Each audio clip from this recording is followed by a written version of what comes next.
Hello and welcome to the show. So the Porsche 924 is one of the new cars. Excuse me, game. Could you please not do that? Look, I had it set up here with the camera and everything. Anyway, thanks for the interruption, cameraman. The Porsche 924 is one of the new vehicles added to Forza in the latest DLC. With it comes a wide body kit to turn this into the GTR version, I believe, essentially the race car version. There is a little bit of a peculiarity, though. Yeah. So the wheels don't upgrade in the normal manner. The wheels and tyres don't upgrade. It's forced or stuck to run with standard tyres. Now, I am sure this is a small bug that will be fixed in the near future. Still quite funny to look at. And seeing as it's a new car, well, only seems right that we go racing with it.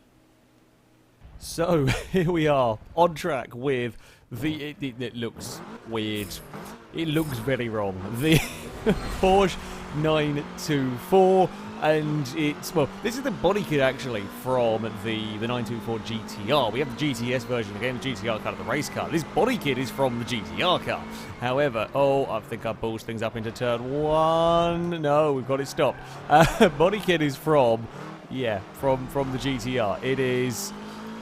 also upgraded. This car, it was using like the body kit presets. I believe it's kind of upgraded potentially to the specs, or similar specs to the actual 924 GTS. Actually quite an interesting way of doing cars, quite an interesting way of having potentially slightly different models, slightly different versions of a car in Forza. It's not really something we've seen done so much with our cars. I mean, you've had like the Liberty Bunny kits and whatnot, but we haven't seen them like being a different sort of slight spec of a car almost, which is cool to see. If it wasn't for the fact that it's still funny. It's still funny looking at these cars as we are racing around. I have a feeling I'm going to have something on the inside. You could have some space there in your TVR Porsche. Oh no, I've got stuck on the outside. We have literally been steam trained by everybody off the start line here. Now the brakes on this car, being a kind of preset build. The brakes on this car, I don't think are race brakes. Oh, there was no space for me on the outside. We will not gain any positions from corner cutting. But yeah, the brakes on this car leave a lot to be desired. It's not exactly a heavy machine, and it doesn't really stop. We did a practice race with this car in which everybody largely missed the braking point for turn one at some point in the space of 3 laps. So, well, I guess technically turn 2 here, really, isn't it? But there we go. No, come on, get the run on the exit. There's a lot of smoke. Oh, okay.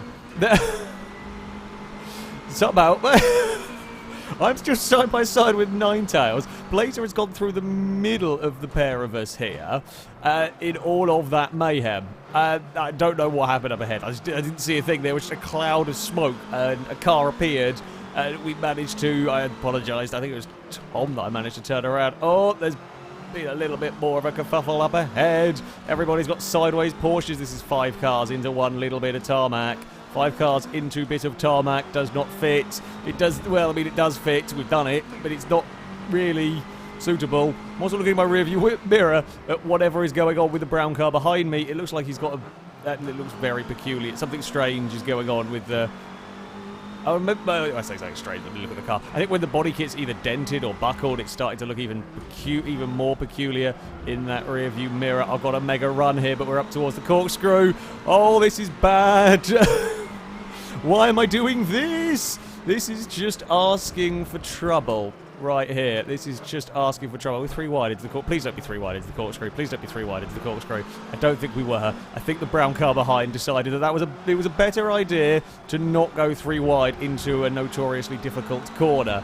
Oh, we're going to be a little bit slidey. It's not a bad car to drive, this one. It's had understeer, and this is, remember, coming from me, who likes my cars to be a little bit understeery, this car is a tad on the understeery side. Oh, red car's in trouble. This car, they are 3 wide on the exit behind me.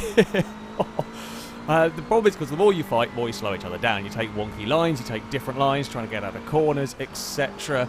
And they're all going to slow each other down in terms of their run down the straight. And I was hoping to be neat and tidy and get away. We kind of have to an extent and focus on chasing down these cars ahead, get a good exit out of this corner, which we do. I've actually got a lovely exit. Ninetails is moving around there. Can I duck underneath? This is what we want to be doing. The problem is I'm going to set this pass up. I might actually get it done here I think Ninetales probably won't want to go around the outside of me there. Indeed, he doesn't, and will duck back into line, although I was slow on the exit, of course. When you take that tighter line, you end up out wider on the exit of the corner. Oh, and that's where you lose some momentum. I think I had a wheel on the curb, maybe on the sand even. Oh, there's three of us with all varying levels of run. I've actually got a half-decent run here.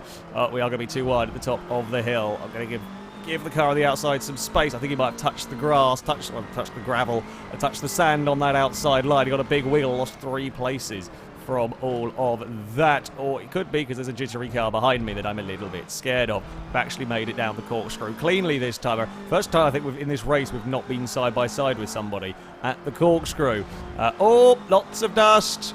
Lots of dust. Ah, it's a recovering broken car. It is unfortunate, but yeah. The damage is set to cosmetic because we knew there was chances that races might go a little bit awry. However, if you have your personal difficulty set to simulation damage, it will still end up simulation damage for you. So that's how cars get broken, with damage still being on cosmetic. Either way, there was a better lap, mainly because it was just a lap where I was on my own, where I wasn't fighting a car for position the entire time. There's been a very big dive bomb gone on in the background, and the purple car's binned it. Purple car tried. It went for a big lunge and did not quite pull that one off. Right, Spaceship Porsche. There are 3 cars ahead, and I think that is for the podium. The leaders are long gone.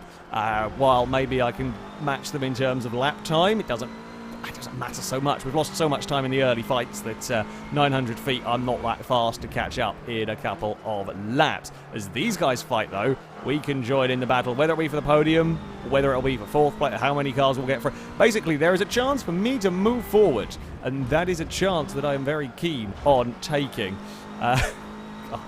The understeer. I mean, what doesn't help this car, and part of the reason why this body kit looks so weird, is the wheels. You can see going on with the car up ahead of me here. The tyre widths on these cars are at 205s, I believe, which is the same as standard. And of course, without a huge amount of wheel offset to make the wheels fit in the wheel arches, 205s just don't work on this kit. I would presume that these are supposed to get much larger tyres, and that would fill the wheel arches, and that would A, make the car look sensible, and B, make the car drive nicer. In the world of Forza, the bigger the tyres, the better your car is going to handle. So it's been a lovely overtake by the red car there. That's an absolutely fantastic overtake up there to get that 3rd place. I am clear. I'm slightly in no man's land, annoyingly. Massive angry pack of cars behind. Little group of cars up ahead that I am frantically trying to join in. The white car only just pulled that one up in time. Was there a contact between them? Didn't really see the pillar in my car. Now, if the green car of Sui wants to get involved with this fight, and again, just drag the fight back towards me, I'm trying to push, well, I'm trying to push the car as fast, as hard as I dare, while not doing anything dumb on this, the final lap. I guess I could be a little bit more aggressive in that I don't really have too much to lose here, but I'm not massively trusting the car. Not massively trusting the car here whatsoever. Ah, no. Can't really do too much. There's a lot of really good battles going on, and then there's me sat. There's the battle going on for the lead. I've seen Pega and Invisible AK fighting for that. You can see on the mini-map they're fighting for that. I'm just kind of going for a little bit of slow into these corners, hoping to try and get fast out of it. I've been very good up into the corkscrew for the final time. There might be an opportunity here. Now, can we do anything into the final corner? Sui's a little bit slow through here, but if I get on that power too soon, we might end up on the sand again. A little wide of the apex. We're sniffing opportunities. Will he go defensive? Yes, he does. So my best bet here is going to not be a bump and run. I won't do that. My best bet was going to be try cut back on the exit and get the run, but I was a smidge too late on the exit. I mean, I bumped him wide. I could have got up the inside, but that is unsportsmanlike driving. I was so nice through the corkscrew, but yeah, after that didn't quite come together for the rest of the lap. A 6th place for me, considering some of the terrifying, scary moments we had in our little Porsche spaceships. Not too bad. Not too bad. Now, if you thought the Porsche kit was impressive, wait until you see what's happened to a Honda Civic. This is the 97 Civic Type R. I think we've had some cars held on the grid. That's always fun. Everybody has got going eventually, though. But yes, this is the 97 Civic Type R. We have done nothing special to these cars. These are all completely stock, as in this is how you buy them from the dealer with no upgrades fitted. This kit, yes. I do not know quite where this kit is supposed to be from, or quite what it's. I mean, just look at the wheel art. Look at that. It's a spaceship. It is fully spaceshipified. The front splitter is also utterly incredible in this car. I mean, as far as like performance-wise effect goes, of course, this does nothing. It doesn't change the weight of the car because it is still supposedly the stock car. I wonder if there is supposed to be a wide body kit for this Civic Type R. There might be a Forza edition, a Forza version, whatever they're called, of this car coming in the near future, and this is the wide body kit. Oh, there's been some lag, and I've been bopped as well by it. Yep. Oh, laggy camo car has caused laggy camo car problems. Anyway, I digress. Yeah, I suspect this is the basis of a kit for a Forza edition of the Civic, but as you can see, everything is extended massively to silly proportions, because there are Forza edition cars that have specific kits on them that can only be got on the Forza edition cars. So yeah, it wouldn't surprise me. You will also, well, you might notice, if you do happen to try and acquire one of these, painting on this car is unbelievably difficult, apparently. It's all to do with the positioning of stuff. Basically, you paint the rear left fender to paint the front, or something along those lines. Basically, it's not very good. It is not very good at all to paint on. Hence why you'll see the multicolored camo car has got weird patchwork stuff on the fenders. Oh, that's some fun lag. I mean, thank you for slowing me down. That's one way to do it, I guess, is just guesswork where the car is and pick off the laggy vehicle. That works fine for me, I suspect. Well, we have fallen to a 9th place. We're trying to go around the outside of the first Degner. Not going to work there. Are we going to be stuck on the outside for the second Degner? I didn't know if they were going to fire up the inside. They have now drawn alongside, but they will. Look at looks like something from Robot Wars. We've made a Robot Wars splitter. Christ, don't go looking at opponents' cars while coming into hairpin and make Robot Wars jokes when you've got to actually try and stop before you run into a bright pink. I mean, it's not like it's not pink enough. Let's be honest here. It's not like it's not pink enough at all. Apparently, as you can see with the splitters going on, there is some form of damage, some form of collisions with these. Certainly some form of damage. I don't know whether the hitbox extends out to these fenders, but there is some level of damage applied. I think I spot some scrapes on the car ahead. I did spoon, or the entrance was spooned terribly. I'm going to have to give up the next part through here. Yeah, I did spot some scrapes on it. Shall we try? There's probably risky manoeuvres. Yeah, I don't think there's technically a hitbox on. Maybe not on the side bit. Certainly on the splitter, as you can see by the. Not on that one. You can kind of see the damage on that one. We are at least up the inside for the run into 130R.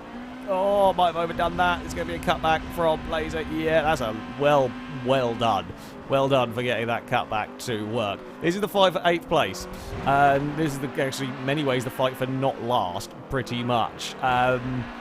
So it's vicious wherever you are in the pack, and in these sort of one-make races, even when you've got a silly stuck on, it's still funny. You know, I saw the strange bug that was going on with this car a couple of days ago. Yeah, okay, so clearly the fenders don't have any collision. It's still funny looking at them. They are just so absurd. We're going to have a little bit of bump into the hairpin. I was hoping to try and sneak up the inside. We're now getting stuck in traffic, and that's not fun. We are now last. No, we shall not be last. The battle for not last. had a terrible run out of that hairpin, and that's cost me all of my momentum. I shouldn't have really gone to the inside. I was kind of hoping I might be able to sneak a maneuver, sneaky maneuvers, but apparently not. We can maybe get Spoon a little bit better this time around, possibly. Be patient on the throttle out of the second part of it.